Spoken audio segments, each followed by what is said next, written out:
Hey, it's Freddie Cruz, and this is a podcast for those who want to learn of the individuals, businesses, organizations, and places that make the greater Houston area great. Today, we cruise through... Hey there, it's Freddie Cruz, and this is a podcast about the stories of the businesses, the places, and individuals that make the greater Houston area and the world great. Today, we cruise to the southwest side of town to one of the greatest bookstores in the world, Murder by the Book, where you will hear my conversation with legendary storyteller Terry Hayes. You'll know him as the guy who wrote Mad Max 2 and 3, as well as I Am Pilgrim. Terry's new novel is The Year of the Locust, and it took him a whopping 10 years to complete it. During this conversation, we talk about the personal experiences that shaped his commitment to writing. He emphasizes the importance of not being afraid and finding dignity in the face of challenges. Terry's life took an unfortunate turn for the worse when, in a short period of time, he lost his brother to cancer, his father to an unforeseen illness, and his mother, who he says may have died of a broken heart. Yet he continued to write as a tribute to those who shared his dream of being an author. At 700 pages, The Year of the Locust is a monster of a book, and it's on sale now. Special thanks to Murder by the Book for allowing me to crash their party for this episode. Please be sure to check them out at murderbooks.com. And a quick heads up that there were some technical issues with Terry's mic, and I made as many adjustments on the back end as I could.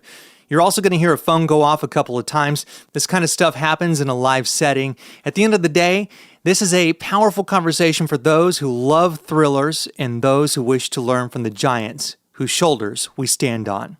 If you enjoyed this episode as much as I did putting it together for you, please share with your friends and family and subscribe to the show from my website, cruisethroughhtx.com. This ensures we continue to score high-profile guests like Terry.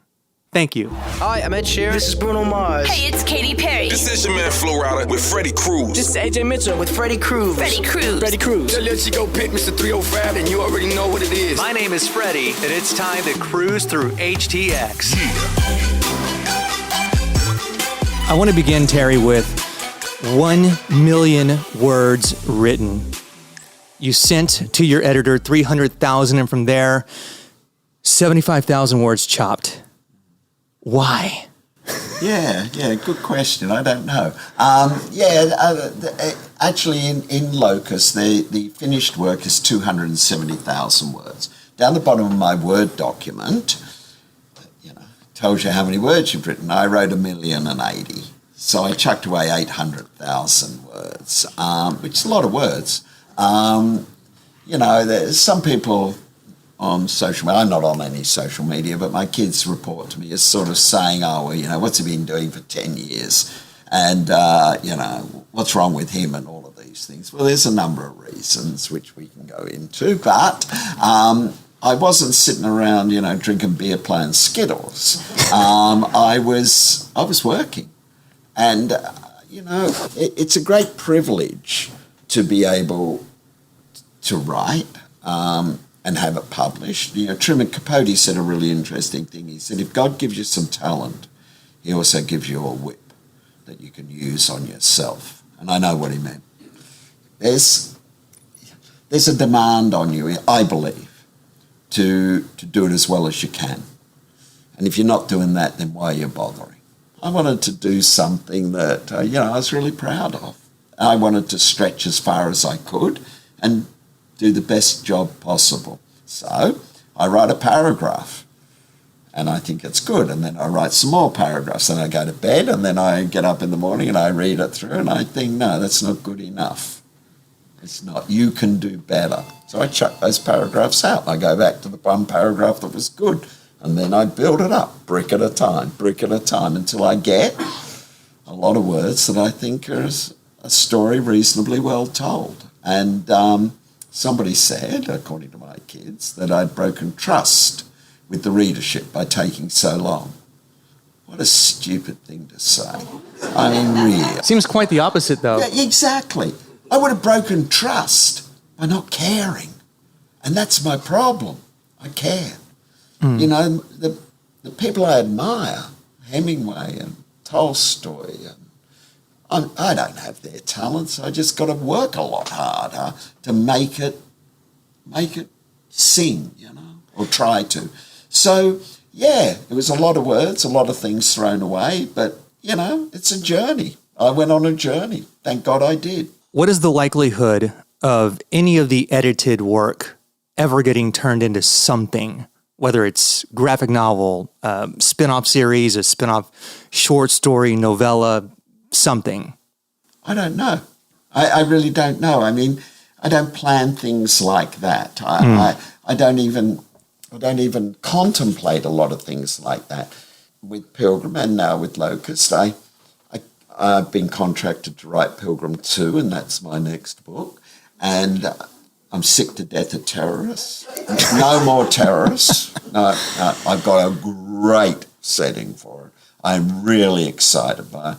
I'm sitting on the plane coming down here. I was in Charlotte, and I'm sitting on the plane, and I don't like flying very much, and I sure don't like most of the people I have to fly with. I don't know why. I just don't. I think they've got too much luggage. Some of them drink a fair bit. The guys sitting just over from me were getting really loaded, and I thought, so I'm sitting there thinking, calm down. I came up with a great idea for Pilgrim 2, a really great idea. The best thing about it was I wrote it for Locust, but it was part of the 800,000 that didn't make it. I was so happy. I thought, I'll go home and I'm going to be able to find those chapters. I know how to search the document. I'll find those chapters. I'm not at square one anymore. I've got a few hundred words that I think were pretty well written. When I read them through, of course, I'll be crap and I'll have to throw them away. But nevertheless, I'm encouraged to go to the next step. So I just think up these situations, and then I think up the character, and then I live with them. And I think, well, what would happen if? What about this? Why did he do this? How do we kill this person in a totally unseen way? How can I make this person die so that the readers are saying, well, I've never read that before. I will not forget that for a long time. So it's just a process that I don't understand. And believe me, any writer that tells you they understand the process is not being honest. It's interesting when you hear of an author that's taken more than just a couple of years to finish a book. In your case, 10. What is that like when you tell somebody, because when you tell somebody, oh yeah, it took 10 years to finish this, and they're like, well, what the hell were you doing? So was it I hate to say as easy as, there's nothing easy about writing and creating story and creating these fictions, right?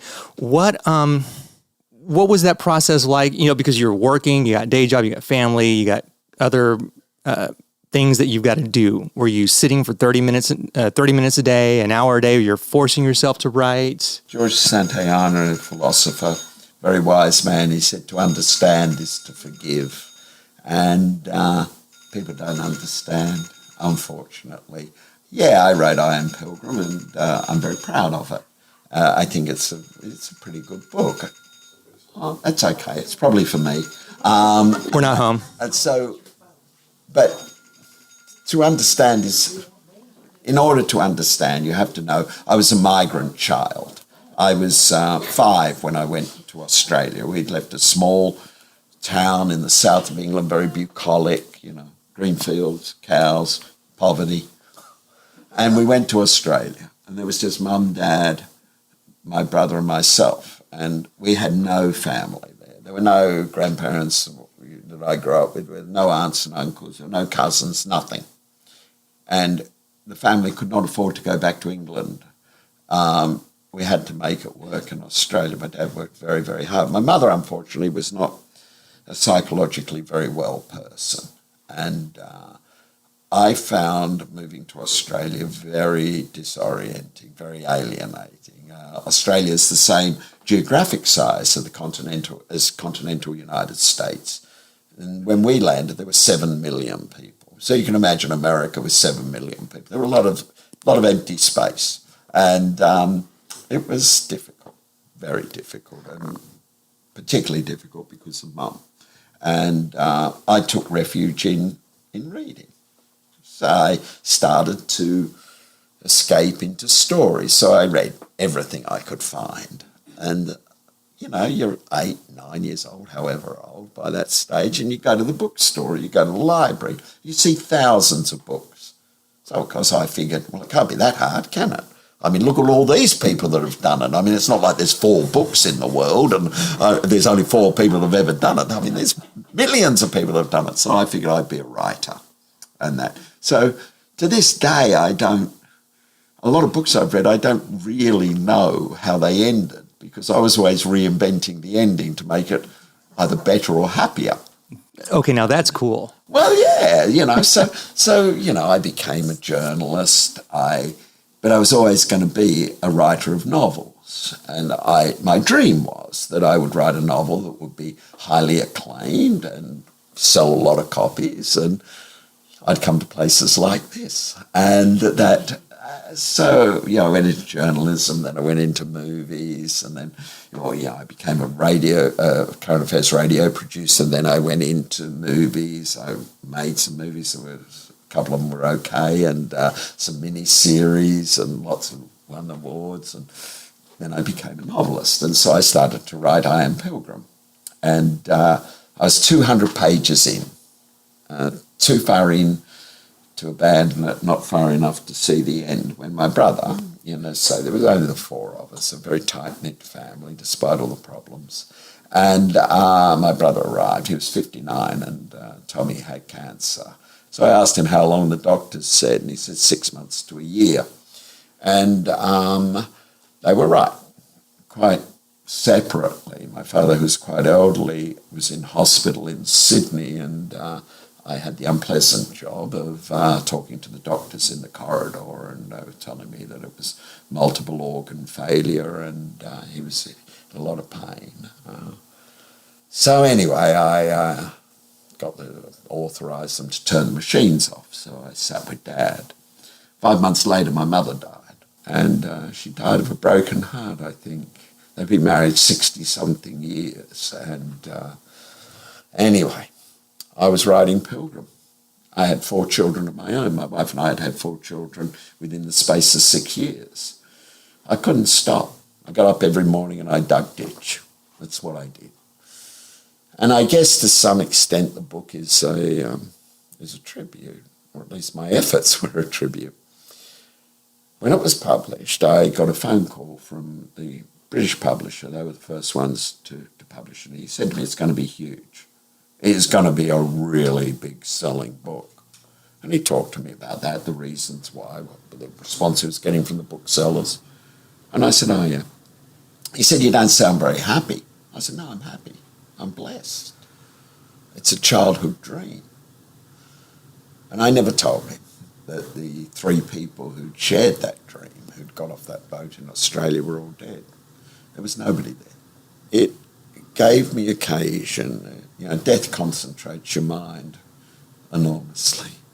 It gave me occasion to spend a lot of time thinking about my own childhood.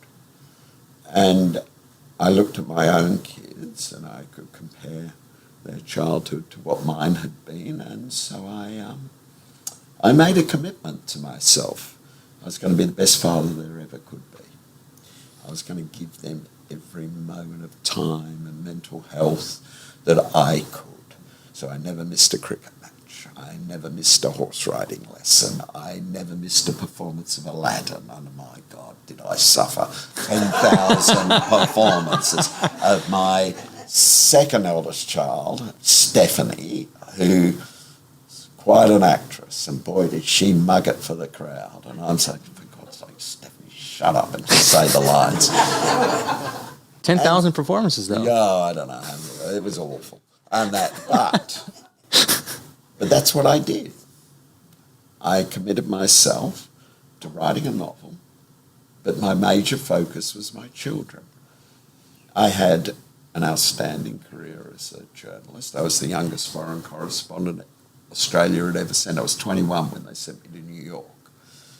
I made some pretty well. The current affairs program was one of the 2 highest rating current affairs programs in the country. I made some movies. I made some miniseries, which are very, very good, and one of them is extremely important to the history of Australia. And I've written 2 really good novels. I don't care. The thing I'm proud about is those kids and my commitment to them. And I don't give a shit what people say, how long it took. It took as long as it took, and I will never, ever apologise for that. Amen. Amen. There are so many life lessons, though, and I think it can be applied to not just authors and creatives. You got the work done in spite of these terrible hardships that you endured, and you muscled through it.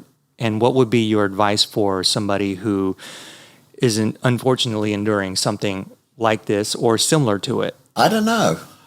I don't think anything prepares you for it. It didn't prepare me.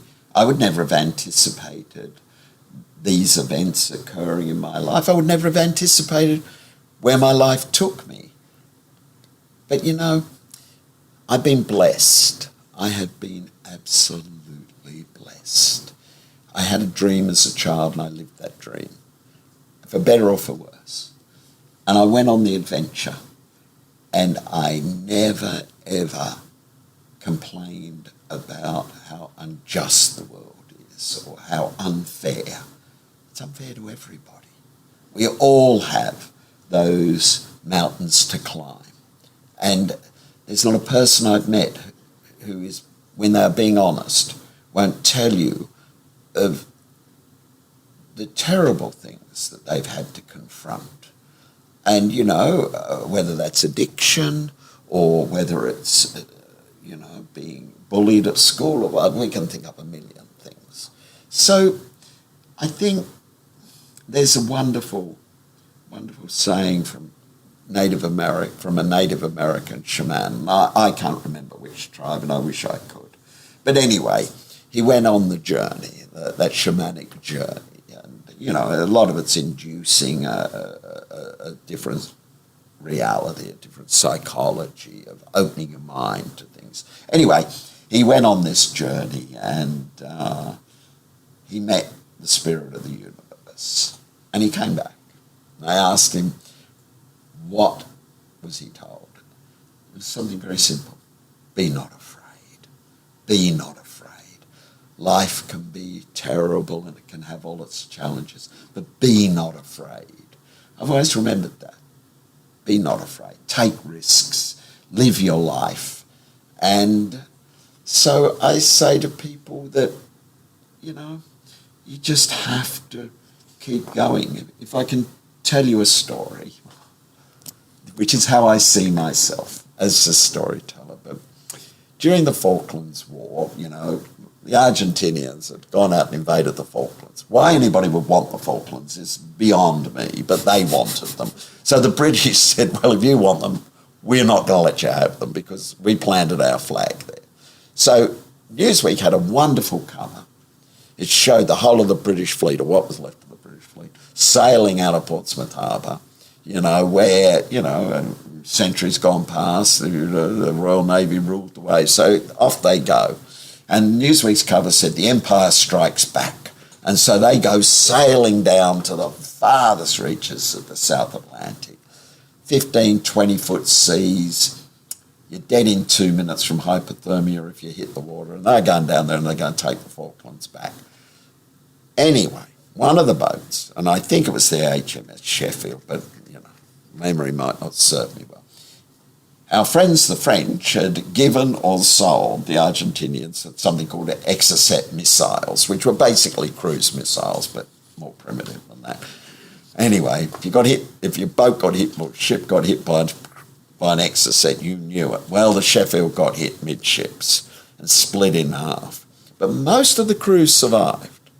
But the front of the boat's gone down to the bottom of the Atlantic. But the bow of the boat is still afloat, but it's at an angle. So all the surviving crew members had managed to get to the bow of the boat. And so they're standing there. The seas are, you know, mountainous and the cold is awful and there's injured men. There were no women on board the boat during that period, as far as I recall. So they're standing there. They've got one hope, that they'll get the helicopters in and winch them off.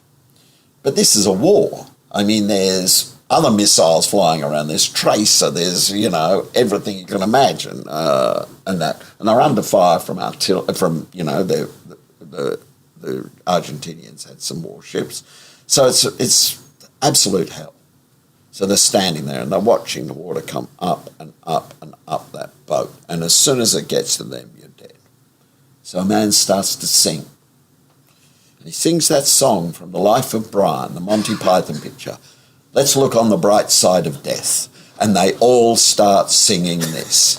The great thing is the helicopters came in and pulled them up. So I say to people, if you can show dignity in the face of terrible events, if you can show grace under pressure like those men, that's what I think you need. And that's what I try to do with whatever his name is in Pilgrim. I don't even know his name.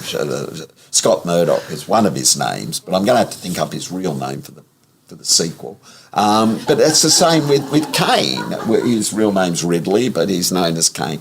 I try to show characters who are in the most awful circumstances or fighting the most terrible battles, but they don't lose their dignity.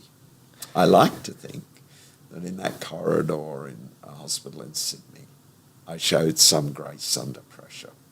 I like to think that in the face of terrible circumstances, I kept my dignity.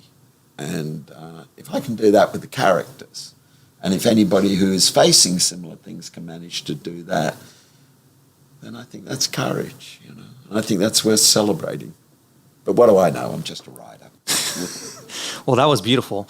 I want to ask you about the book. I am a junkie when it comes to first sentences of books. Yeah. I love first sentences. And this doesn't spoil anything, anybody. This is the first sentence. I once went to kill a man is the first sentence. Now, seeing as how you originally wrote 1,080,000 words, was this part of that original 1,080,000 or not? Yeah, it was always going to start that way. Nice. I always have to know the first sentence and the last sentence. Okay, so what about so the last sentence, obviously the exact same or same in concept or? No, exactly the same. Right, the last sentence of Locust is riders on the storm. That's all we are and can never hope to be. Riders on the storm. I didn't write it. Jim Morrison of the Doors did. But, as Picasso said, good artists, borrow. Great artists steal. There you go. Great artists steal. Now, I'm not a great artist, but I'll steal from anybody. So they were the first and last words. I chose I once went to kill a man because I didn't want anybody to think that it was part of the Houston Knitting Club, meeting. I thought, well, this is going to tell you that, hold on. Yeah. In Pilgrim, the first line is, there are places I'll remember all my life. That's a line from a Beatles song. And I liked the line because he goes on to say, to enumerate some of these places, and it's, the Theatre of Death, the wrong side of Detroit or wherever it was, and it tells you he's working in his memory, and there are very memorable and hopefully impactful places, and none of it's my work. I make it up from stuff I've read, but they never change. I know the first line of Pilgrim 2, and I've got a very, very good idea. Interesting. Of what the end line is. The scene at the end, as it stands at the moment, is people standing on a river in Vietnam and lighting lanterns to carry the ashes of a young man out to sea. And it's very moving. What happens between the first line and that is questionable. That is the difficult part. But I have faith, I have confidence. The muddy middle, I guess. Do you have a favorite first line of any book that you've read? Yeah. I have some favourite books. I don't always remember their first lines. Well, ask the person calling. What's their favorite first line? No, I mean, I think more in terms of songs. See, look, if somebody would remind me, Catcher in the Rye, the first line, and that's pretty terrific.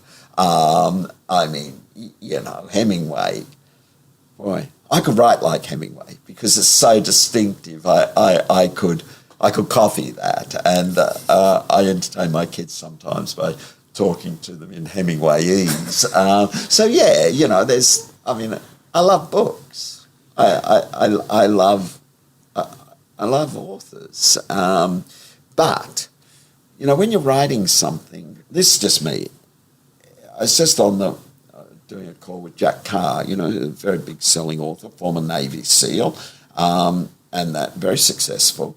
And, he's got his own theories about writing, and I've got my theories, and I'm sure every person that's ever put pen to paper has their own theory. But this is my theory, that you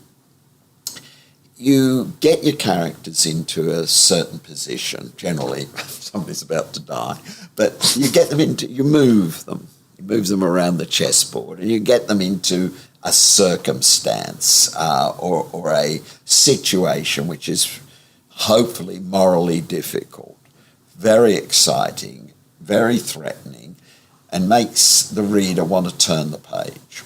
Okay, that's all really good, and that takes some degree of work and maybe on occasion some degree of talent. But there's something more than that. You've got to find the melody that plays through it. You've got to find the emotion. It's all very well to have all these people in this position and this is going to happen and that's going to happen. But somehow you've got to find the emotion of those people. What are they feeling? And you've got to transform it into words. Because, let's face it, it doesn't happen on the page. It happens in your head. It goes from my head to your head.